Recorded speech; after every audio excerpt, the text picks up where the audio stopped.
That's right, folks. We are back. It is spring fever. We're ready to talk United Football League. We're going to talk a lot of CFL this year. We're going to talk some indoor league. We're going to talk some arena league. We got UFL on the brain. It's me, XFL Jim, and the man, the myth, the legend right there, Uncle fucking Rico, a.k.a. Eric, a.k.a. eTop21 Sports. Find him everywhere. Shout out NASCAR in the chat. My man. UFL literally in a couple weeks. This is sort of like a preamble to the full season preview. This is kind of a catch-up for those of you who might not have been paying attention. Kind of a refresher for us, too. I've been doing a lot of research. I know this is going to be a nice refresher for Eric as well. Yep. Off of because there was surprisingly a good, the offseason for the UFL was so weird where it came in huge spurts where the second the season was ending, kind of a dull period where not much happened. Then Rapoli jumps in. A lot happens all at once. And it kind of dies down a little bit. Then announcement come off the butt. And then a little bit less happens. And now we're ready for the season. And, of course, what we were talking about preseason, pre-episode, Eric is just getting drilled in college basketball these last, basically the last week. Dude, you just smile. It's it is what it is. Well, I always, for me, early on in the season, I went in, you go on heaters, and then you get little cold streaks where, nothing seems to be going your way, even though you're doing everything right. Nothing's worse when you look to shot quality to see if I'm right or wrong, and you're like, oh, no, you're right. Oh, no, you're right. And you're just like, what? You're the only person I've ever heard bring up shot quality. What do you mean? Everyone looks at shot quality. I don't understand how people I've literally never heard of it. I don't understand how people can't look at shot quality. I've literally never heard of it. Oh. But that's not how I've already told you that's not how I bet college basketball. Yeah. But it's UFL time. I gave Eric a script. We had a video to watch. Shout out our friends over at Pro Football Newsroom for UFL Tonight. James Baker, friend of the show, great guy. Follow James Baker. He's a great dude. Love him. He just came out. It was a good time. He did a little catch-up episode last week. But now we got a little bit to talk about. Eric, before we dive into the big points of the offseason, any overarching feelings from you? In terms of the UFL, you want me to wait? No, just the overarching thoughts on specifically the offseason of the UFL. Or how did you think 2025 went? I mean, I think this offseason has been a dog and pony show. I think I don't have many hopes for the season, to be honest with you. It just, a lot of the stuff, in my eyes, I sit back, just doesn't make sense to me. We are seeing a little bit more marketing, which is great. Some of the stuff, though, I really have some question marks about and don't fully understand. So dog and pony show, question marks, some things you understand. Some things I don't understand. Some things you don't understand. Okay. So the offseason, of course, began in June, right after Father's Day, right after the season finale of the Defenders winning. Not a lot really happened up until that point. It was kind of a lull in everything happening. And then Mike Rapoli was brought on as new ownership. So it was basically just the Danny Garcia and The Rock and Redbird Capital. A big criticism that a lot of people had and still have is that those people were not forward-facing in the company, I would say. They didn't really represent the UFL. They never really talk about it, especially someone like The Rock, who has a platform and just refused to use it for some reason, it felt like. Mm-hmm. So Mike Rapoli's brought in, immediately starts kicking things off. He's engaging with people online. He's very deep in the Twitter trenches. And he starts off. Never responded to any of my stuff, but go ahead. You tweeted him? A couple, 5 times. Nope. Eric tweeted at him. Maybe he just rolls the dice for when he does it. But immediately comes in hot and starts threatening the members of Birmingham, the fans of the Stallions, to get season ticket sales up. I think that was I guess that was more start of this year. Yeah. Oh man, of course, did The Rock sell his stake in the league? I don't think so. He's just not involved at all. Yeah. Maybe a quiet pushing out because we'll get to it later, but his I mean, stuff with like, Under Armour is not really involved. It's no secret, like a very religious area in Birmingham. A lot of the games kind of coincide with the church conflict. And then also like I got the impression that he was dead set on not having a team there. That there was just so much fucking buyback that he's just like, fuck it, we're gonna have a team. I'm gonna make it hell. It's gonna be a shit show. Then I'm gonna say, fuck you, I was right. I think the biggest Like, thing for he him, strikes me as one of these guys. Look at me. I'm right. I'm always right. He's for sure one of those guys. I mean, he's for sure like an attention whore. I mean, he strikes me just like Portnoy, a small, insecure. Oh, that's dude. They're like best buddies. Yeah, small, insecure little men. But they built they've been very successful. Yeah, I mean, when you have millions behind you, you can do some stuff. Yeah, do some shady shit. You can. The Birmingham thing specifically, I feel, is like his biggest thing was pushing for smaller venues. Yeah, and I don't think Birmingham has a venue that would really work for what he's trying to do. Mm-hmm. So he's trying to get out of there, and he's like, he's been very noticeably like, hey, Birmingham, if you're not going to be there, we're going to move. Like he's been very antagonistic towards Birmingham and the Stallions specifically. The other thing he did was immediately move Michigan, like get rid of Michigan, get rid of Memphis, and get rid of San Antonio. Memphis was the obvious one. San Antonio and Michigan, I think, for similar reasons that they got dismissed was bad deals with the stadiums themselves and it not looking good on camera was his reasoning. It sucks. And I think you and me were both in agreement. It sucks that you have a team that was playing in the championship game just last year that was leading the league in representation and support getting disbanded right before we go into this new season.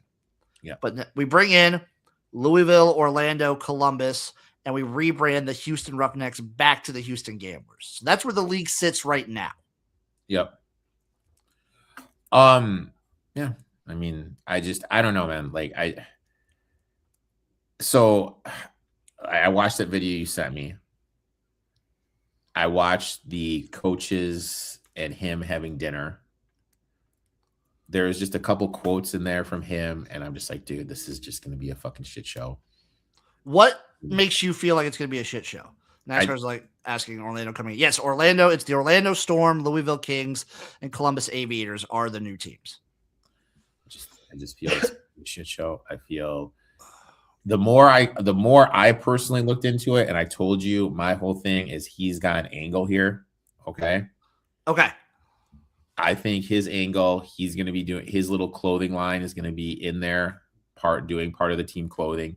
Noble official sponsorships. They are doing all the jerseys. I think they're doing a lot of the merch as well. I think he's trying to get it up there so he can sell that company and make some money. I think that's it. So he can sell Noble. When you look at what he's done to make money, it's been he's made drinks and he's sold them to Coca-Cola and Pepsi.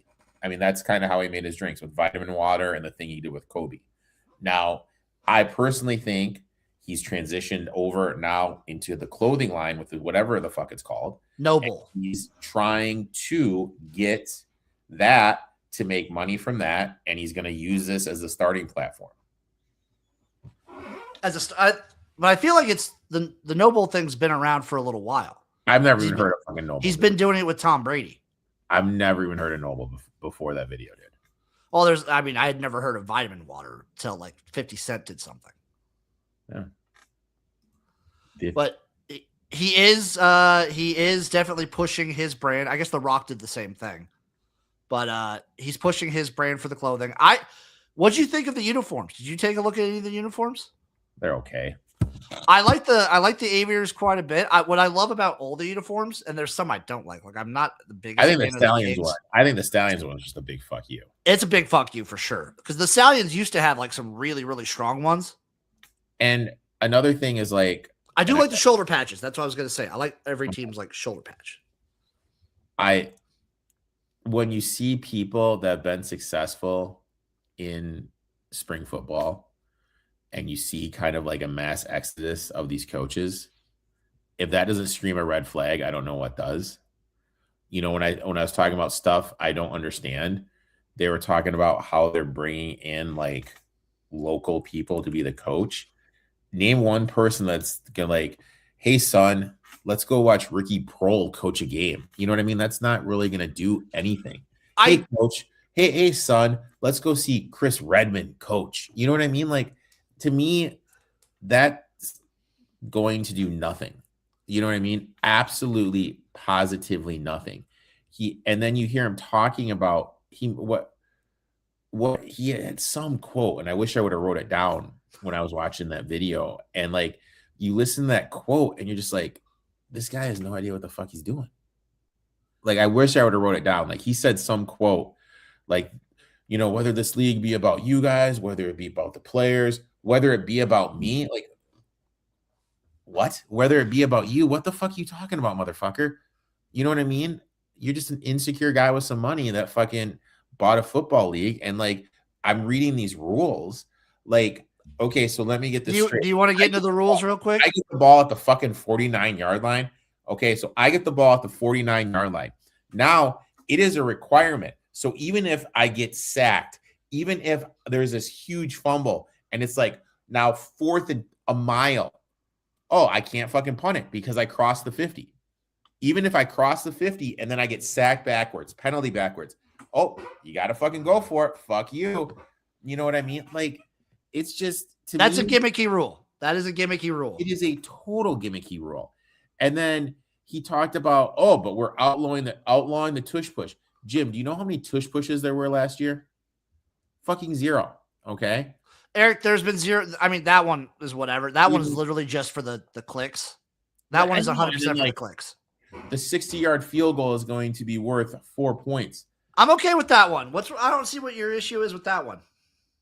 It's just how many people kick it. You know what I mean? Like, and then, well, I mean, I think that's trying to promote, because when you think of spring football being, because they've talked about it, they want it to be like more of a developmental, they want to push towards the NFL.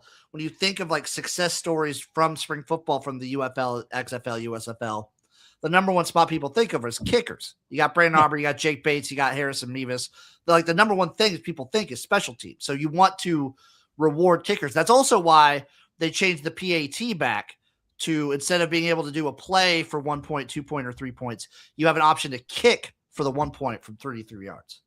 Yeah, they're bringing PAT kicks back, which is fine. You know what I mean? It's I'm not a fan of it, but that's whatever. It's going to be interesting to see what these coaches, who a lot of them don't have head coaching experience, like, elect to do. So that's what I loved about the old rule. If I'm being 100% honest, like the go for 1, 2, or 3, like, it made it more interesting strategy wise, in my opinion, to figure out, oh, am I going to go for the 1 play, the 2 play, or the 3 play? Yeah. I love that and how it messed with the scores and everything. Mm-hmm. I feel like most coaches, even most coaches are just going to kick it. Yeah, which is going to be fucking dumb, but whatever. I mean, it's whatever. It's the same in the NFL. It is what it is. I mean, what's not the same in the NFL, Eric, besides the no punting rule, and something I've seen very much get pushed back, and I don't think they'll keep it if they do end up keeping it this year. Did you see it was 1 foot in bounds? Yeah. 1 foot in bounds for a catch. The XFL had that, to be fair, both in 2020 and 2023. Mm-hmm. It does make people argue, it makes for like more entertaining because you're trying to boost the offenses. They're trying to make like spectacular catches. But in my opinion, and I'm assuming yours too, I don't mean to assume it, I'm going to assume yours, Eric. My whole thought process is, it's professional football. It should be 2 feet in bounds. Oh, 100%. Like, yeah. 100%. He's trying to just make this a high scoring run and gun football league. That's all he's trying to do. Dude. They're definitely trying to go offense first. That's all he's trying to do. And like, literally, like, we all know offenses are usually ahead of defenses. So, you know, if it works out for them and, you know, you get some high scoring games, that's fine. But eventually there's going to be some struggles. He's talking about being vocal, you know, Orlando being his team. He's going to be there all the time and people are going to tune in because he's there. Motherfucker, who's going to fucking tune into a game because you're there, dude? You know what I mean? I'm not going to tune in because he's there, but if he is showing his face at more games than literally it, like The Rock or Danny Garcia did their entire time, I will be happy just to see ownership at games. Which is fine. You know, good for him. Rah, rah, rah. I'm proud of him. You know what I mean? But I I don't know, man. It's just like I know you got high hopes, but for me, I think it's been a dog and pony show. I think there's 100%. I'm with you there. I think what is it like? It's one of those things like when a new girl's there and you're like, really want her to be this, this, and this, and like you're blind to this, this, and this. You know what I mean? Like, well, I'm still trying to see what we're blind to. It's just, I think there's disorganized. I think there's just going to, I think I see a lot of red flags with this going on. I don't see, okay, so the red flags that you're seeing, what are they different than the red flags potentially of like because something had to change. Yeah, I mean, I'm not arguing that something had to change. I just don't think the stuff that did change should have changed. Oh, are you talking about rules or are you talking about just like the feeling of the league? Rules, the feeling. I like, you know what I mean? Like, I think you're just okay. Micropoli equals slime ball. Yeah. And you're just getting a slime ball feeling from the guy. Yeah. And what he's and now that he's involved with the UFL, he's just sliming all over the place. 100%. And okay. Like, I bet my thing isn't like everyone's talking about expansion, doing this, doing that. We talk about that every year, though, to be fair. I know, but it's like, motherfucker, let's just get shit tight for what we have. It's been a train wreck. Dude, the fucking easiest thing in the world is to organize a fucking online store. And these motherfucking guys can't even do that. That store was bad. That was rough. That was the roughest part of the offseason. And then when people fucking are calling them out, he has the audacity to be like, oh, guys, it's our first time doing this. You know, don't like give us a break. Instead of just saying, hey, you know what? My bad. What's your email? Hey, here's the situation. You know what? Why don't you come back? You can get these t-shirts probably cost $3 at the fucking most. Hey, you know what? Buy another one. We'll send you one for free. You know what I mean? Just shit like that. And then he's like, bathrobes and sandals. Oh, dude, hey, I want some roughneck sandals for 50 fucking bucks. The pricing was insane. What fucking world? Like, you can't even organize that. You talk about how much money you have. Well, motherfucker, hire someone to fucking put on a store. I have 3 fucking Etsy stores. It's simple as fuck. It's simple as fuck. I would have bought a bathrobe if it was cheaper. It is simple as fuck. It is fucking, and like, if they can't do that right, you know what I mean? Like, you remember it was the XFL, you went to the Vegas game. Oh, yeah. Remember the announcers were like in whatever it was called? It was like scaffolding. They were in the scaffolding. It's blowing back and forth, and you're just like, this is a train wreck. That's the vibes I get from this fucking team, dude. That's the store 100%. And then it's weird because there were moments like that. There are moments with the Birmingham stuff. And then they turn around and show like these fan fests. And I see videos from people that went to these fan fests in Louisville, especially, but Louisville, Columbus, and Orlando and St. Louis, where there seems to be a big local push. And there seems to be a lot of people excited, especially like Louisville seems insane. Yeah, but he's got Louisville ties. Like, who knows? Like, he could have like when I see that one, I think there is some sort of incentive for all those people to be there. What, you like free merch or something? Yeah, I think there had to have been some sort of incentive, and that's like huge horse racing capital. I mean, fuck, dude. Like, Keelan's right there. Fucking Churchill Downs is right there. He runs a lot of his horses right there. He's got big ties to the community. I mean, obviously, look, dude, this motherfucker had some sort of thing there, and I'm not gonna get fucking hard about that shit, dude. Like, I'll get hard about FanFest all day. I think it's just like I said, dude, dog and motherfucking pony show, dude. Motherfucking pony show. You did mention new coaches. We'll talk about the coaches, then we'll go over the rules. New coaches. So out, obviously, the head coaches of Michigan, San Antonio, Memphis, out. The only one that I was like really upset with was Mike Nolan, because I think our boy in San Antonio was just he was ready to retire. Wade Phillips was ready to retire, dude. he's got some stuff going on. He had because he didn't coach for like more than half the season. 100%, dude. Did Wade 100%? He has some stuff going on, dude. You know, and then obviously in Memphis, just nothing was going to work out there.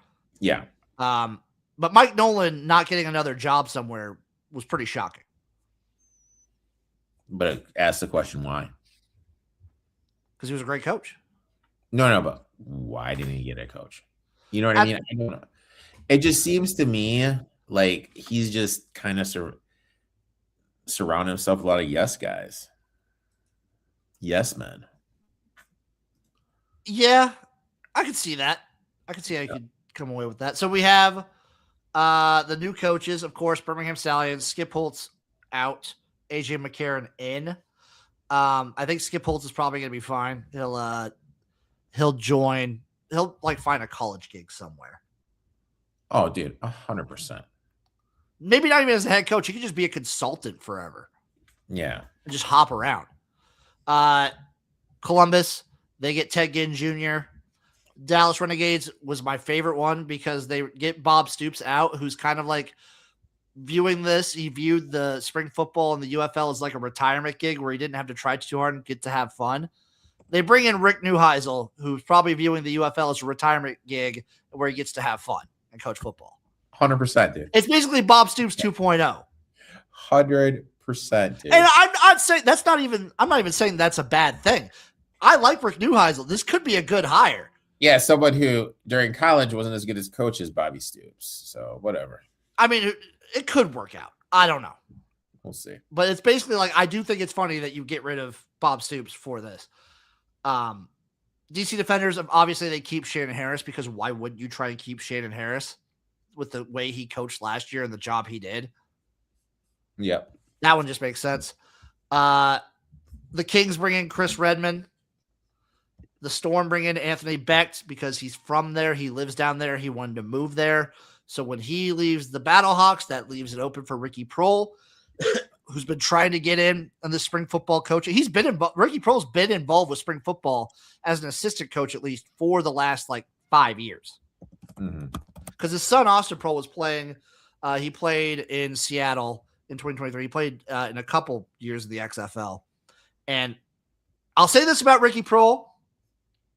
Not a ton of experience as a head coach.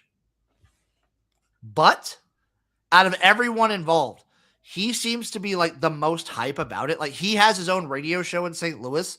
And he keeps bringing it up. He seems to be all in. Is he going to be like Doug Gottlieb though and do his radio and his? He will be. He will still be doing his radio show, which I think for spring football works. And I also like that. You know who his OC is. Who's his OC? Well, AJ Smith, baby, of that June Jones tree. AJ Smith also been involved with spring football since 2020.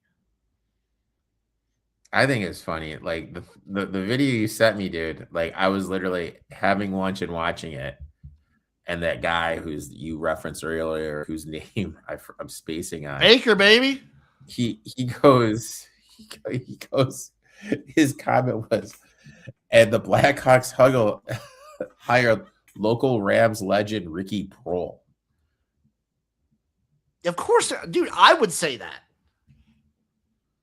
I will say that. What do you got against Ricky Prohl, Eric? Yeah, I wouldn't say he's a local legend for what should do you know how many games he started at St. Louis? I do not, off the top of my head. 10 games. 10 games. Yeah. Legend. Legend. It only takes 10 to be a legend. How many games did Nick Foles start for the Eagles? I don't know off the top of my head. I can figure it out. I'm looking it up right now, Eric. I'm looking it up right now. And I swear to God, if it's 10. I wouldn't say Nick Foles is a legend. I would say he's a legend. He also started more than 10 games. So, exactly, dude. 10. But how many years was he there? In Philly? Yeah. 3. All right. And then another stint. So 3 and then 5 total. All right. And how many games did he start? 24, 27, and 32. Ricky was there for 4 years and started 10 games. Yeah, I'm not going to actually bring this up because Nick Foles started more games for the St. Louis Rams than Ricky Prohl did. Legend, baby. Come on. I'm going to call him a legend. I'm not going to have you denigrate Ricky Prohl because he's one of my favorite coaches coming into this year because he seems like such a good dude. I love Ricky Prohl. We're not going to be Eric. If you're going to be anti anybody, you can be anti AJ McCarron. Okay. Ricky Prohl seems like a great guy. Oh, we didn't even mention my favorite coaching hire, who I'm saying has maybe the most or second most experience as a head coach coming in, but I still think he will have the worst team, and that's Kevin Sumlin to the Gamblers. Yeah. Well, how do you bring it back? Jesus, I would be funny if Johnny Manziel came out to be the OC. How the hell do you bring? How do you see what Kevin Sumlin did when he was head coach of the Houston Gamblers back in 20? Like, how do you see that and think this is acceptable to bring him back? I have no idea. I would rather they try and go out and get Mac Brown. That would have been funny at least. Oh, dude. I think it would be funny if they just hired all these old coaches just to retire. Oh, could you imagine? Oh, dude. Oh, there's a world. I mean, probably not because I don't think Mac Brown takes it. But could you imagine a world where it's Mac Brown versus Bob Stoops? That'd be hilarious, dude.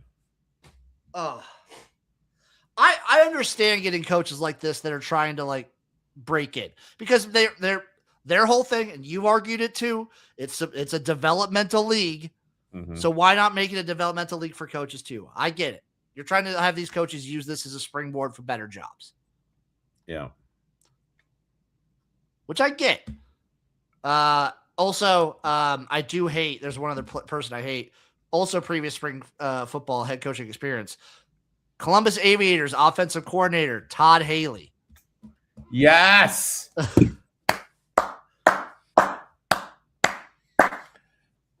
Which sucks because I love the Aviators. I like what they're doing. And I like a lot of moves, but there's very few coaches I hate more than Kevin Sumlin and Todd Haley. I hate Todd Haley. He's a piece of work. He's a piece of shit. I hate Todd Haley so much. Anyone else like jump out at you? Not me. No. I'm hype. I mean, I'm hyped for some of these. I like to see the energy that like guys like Ricky Prohl and even AJ McCarron's been involved. I don't know how they're going to be as a head coach, but I like that these guys are bringing people around them that kind of know what they're doing. Any other thoughts on the coaches before we just jump right fully into the rules and go over every rule? I mean, we'll see what happens. I'm not holding my breath. So new rules in the UFL. We already talked about some, the 4-point field goal, anything 60 yards or further worth 4 points, 1 foot inbound, which is just that's what? That's ticky-tack. Not ticky-tack. It's stupid. 1 foot inbound, stupid. Red zone penalties. They're going back to half distance to the goal, whatever. That doesn't really matter. And then, Eric, you said the elimination of the tush push. That is literally just for clicks. No.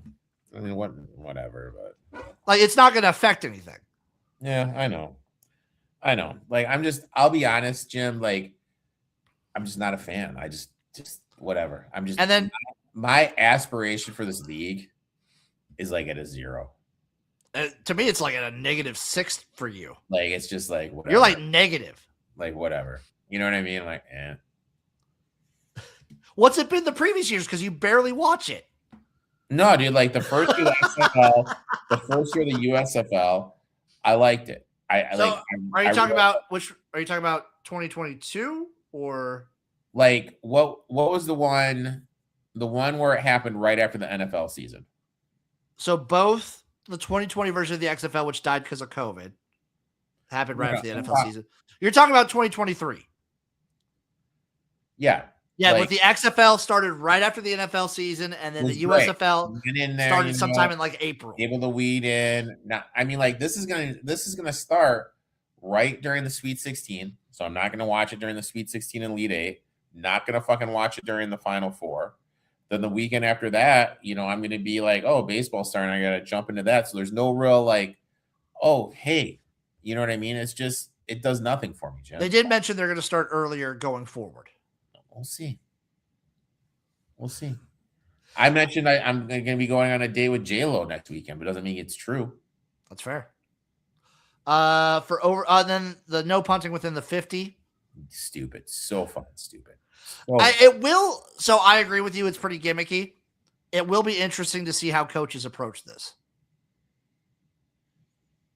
Like, I wonder if it's like, no, like if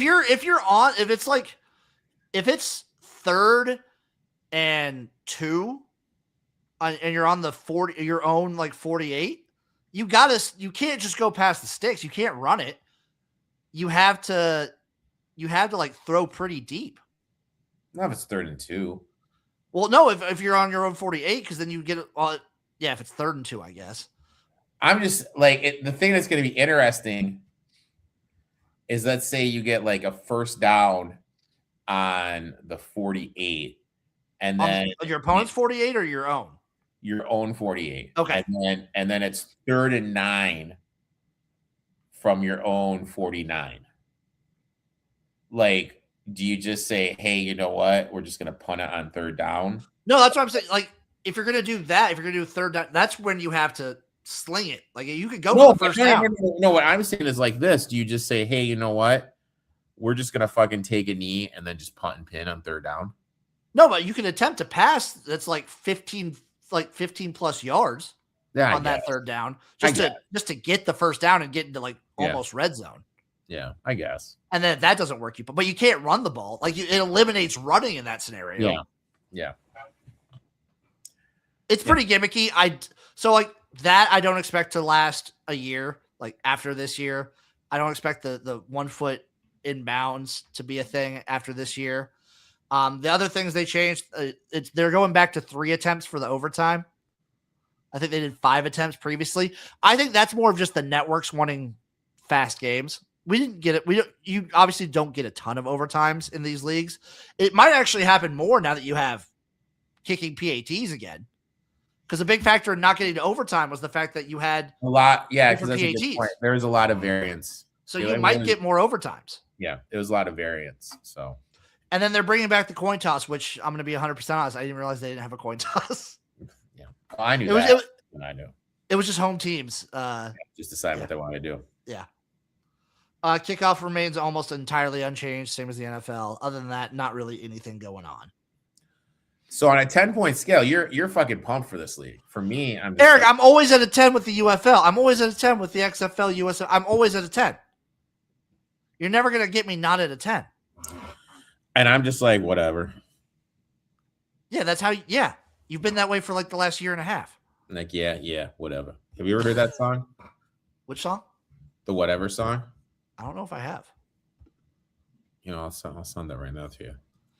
And then they changed venues for a lot of these teams. Which, you know what? We have talked. I'll give them credit for that. Like, visually wise, it didn't look good when we've been saying that we've been saying this for 3 years now. So Birmingham's still in protected for now. Columbus, they're going to Historic Crew Stadium. Dallas, they're going to Toyota. DC Defenders staying at Audi.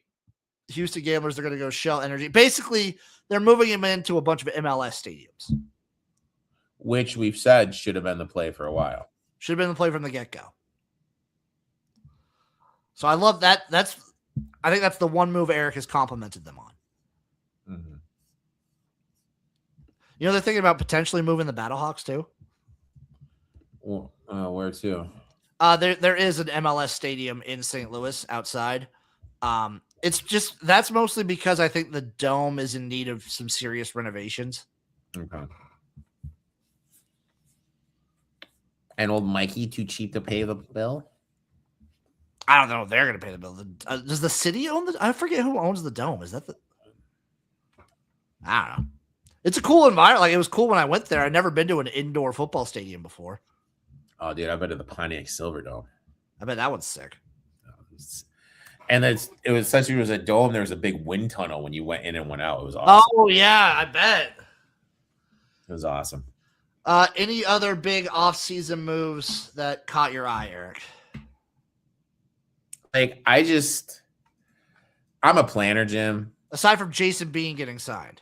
I know. I'm a planner, as you know. Okay. Rigidly so. And it just, to have so many people in limbo with how everything was organized, that was a little bit of a red flag to me, a little bit disrespectful to the players you want to go out there and play. Like, if you're going to say this is a players league first and you have so many players like not knowing what's going on, not knowing where, you know what I mean? Not knowing like where to set up shop. I mean, that was just kind of like a big, like, I feel like F you to everybody, to the players. Sadly, not that uncommon of an occurrence when it comes to spring football. The players get fucked over so many times with this stuff. And we've seen people like your boy Scooby, right? Scooby, right? Yeah. Didn't Big Sal, the tight end, didn't he hang it up too? Well, Scooby was going to hang it up no matter what. I think injuries caught up to him. Yeah. Did Sal Cannella retire? I know he had a stint with the Browns. I don't know. I think he still might be trying for you NFL practice squad.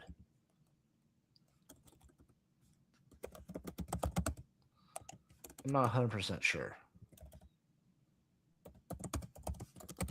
Because he got elevated in December to play a game or two. I don't know if he's retired.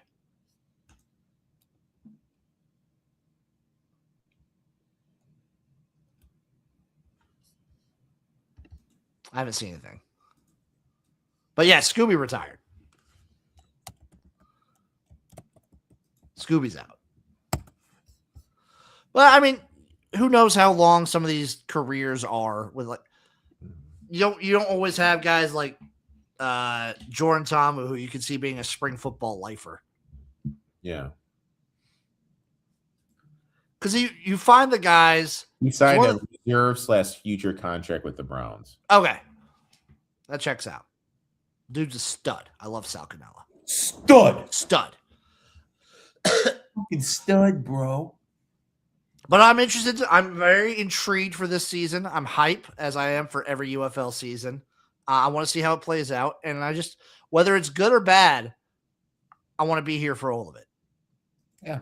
Like, it's just you're a positive fuck, Jim. I'm a negative fucking Nancy. I'm a positive guy, which I have no reason to be with spring football's history. Mm-hmm. I wonder what you would have said about the AAF in 2018. So I'm negative about them too. Because, like, they came out firing. It was great. Hard hits. But they were on CBS Sports Network only. Yeah. That's brutal. You know. And then they lasted 6 weeks. Yeah, because the owner wanted the technology, dude. And then the players got fucked. I remember seeing videos of players, like, taking TVs out of the buildings. It's like, well, if I'm not getting paid, I'm going to take this at least. Love it. I love that move. Love it. Eric, looking forward. Obviously, we're going to do team previews and everything, season preview, week 1 preview next week.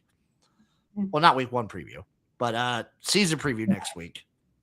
Mm-hmm. Do you have any takes for this upcoming season? Like, any 1 to 3 takes that you want to fire off concerning 2026? It could be about the players, any of the players. It could be about the teams. It could be about the league as a whole. It could be about Mike Rapoli. Any takes that you want to fire off? 1 to 3 takes. Orlando's going to be the most organized team. What do you mean organized? Like coaching wise? Well, coaching wise, game flow, everything together. You think that has because of Becht? Yeah. Be more organized. So Orlando will be like the most well put together week 1 team. Okay. Ginn Jr.'s team is going to be a fucking train wreck. Todd Haley? No, he's a train wreck. You think? Ted Ginn is it or? Yeah. How long is the season? 10 weeks plus a semifinals and finals, so 12 weeks total. Rapoli said he's going to be at over. He's going to be at all the games for whatchamacallit. For Orlando, I could look up how many games Orlando has real quick. I put the over under at. I put he doesn't go more than 3. I can see how many. Let me see how many games that Orlando has. Orlando Storm, because I would assume that just means home games. Yeah. So they've got 1, 2, 3, 4, 5. They got 5. He doesn't. I bet he goes to 3. That's more than half. Whatever. He said, "This is my team. I'll be." He did say he was good at all of them. So yeah, if he doesn't show up at one, Eric, we'll hold him accountable. Give him shit. And then he'll have some bullshit excuse. Oh. My hot takes were. Oh yeah, my other hot. Yeah, another one. My other hot take is rankings for the second half of the season will drop, and this championship game will be less viewed than the championship game of last year. Less viewed than last year. I think last year was not great. Yeah. Less than last year's. Mm-hmm. Okay. I like that. I like Eric coming out with the takes. Mine is that Jason Bean will be in the MVP race the whole season. And you know what? Jason Bean MVP. That's a good, I kind of like that one just because we've seen those versatile quarterbacks that can move, throw in the pocket. Everything that you can do in a league like this to be successful, he checks those boxes. So that's a good take. I mean, I did film a video already where I have my hot take there is he's in a, who is competing with him in the MVP race, who I have competing with him? Dorian Thompson-Robinson. No. DTR, baby. Those are my two MVP race top guys. My other hot take is week 1. This is the best week 1 we see ratings wise since 2023 XFL. Even better than that. Yeah, I mean it's gonna be better. I have this being better than even 2022 USFL. Really? Yeah. I'm going to have this as since 2020, these will be the best week 1 ratings that we've seen. Okay. I don't know about the rest of the season, and you could be right about the championship game, but I think week 1, this will be the best week 1 we've had since 2020. I can see that, stuff going good and then it just going to shit. I do. I mean, yeah. Week 1, week 1 is the most. Week 1 of the championship game are the 2 most important weeks. Yeah. And then my third hot take is Kevin Sumlin actually makes the playoffs. Oh, Jesus Christ. And gets immediately eliminated. Who is he coaching again? He's back in Houston. He's coaching Houston. He's coaching. If they make the playoffs, I will personally buy you a Houston Gamblers t-shirt. Oh my God, Eric. But I'm not going to buy it from the UFL site. I'm going to buy it from a different site. Shout out Royal Retros. Shout out Royal Retros. Promo code Spring Fever, all one word, all caps for 10% off at checkout, baby. Of course you go to Royal Retros. Yeah. Of course. I'm going to see. I forget who the Gamblers quarterback is off the top of my head. So he's working with Nolan Henderson, Donovan Smith, and Hunter Deckers. Not bad. That's not bad. I've looked over the rosters. I like a lot of the rosters. It's just Kevin Sumlin's the coach. Yeah. He will luck his way. I like in. a lot of the rosters. It's just Kevin Sumlin's the coach. Kevin Sumlin sucks, dude. They're gonna make the playoffs, not because of him, but in spite of him. Yeah. It's always fun though to have one really dumb coach that I can laugh at in these leagues. I feel like we've been pretty consistent every year of having at least one, sometimes 2 or 3 really dumb coaches that I can laugh at. Which is great. It's great. I think my favorite was 2023 though. Who was the Vegas Vipers head coach? Oh my God, Rod Woodson, baby. Rod Woodson. I loved how he would always try and fight with the refs.